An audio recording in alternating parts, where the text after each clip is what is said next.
All right, so let's take a look at some of the key takeaways from this particular lesson. We learned that if a graph is not provided,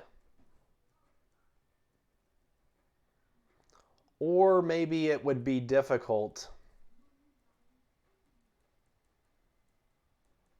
to construct,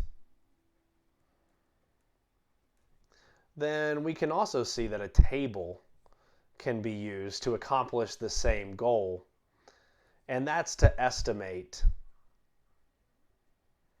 a limit numerically.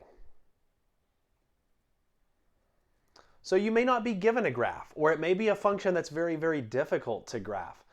You can use this idea of limits to construct the table and estimate it numerically.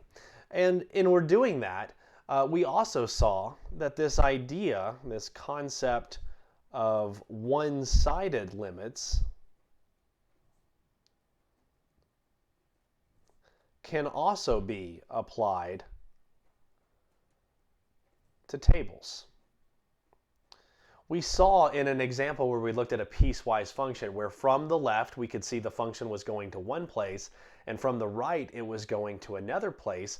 And so we could say something about the one-sided limits, but we also were able to say because the one-sided limits didn't match, that the limit at that particular value didn't exist.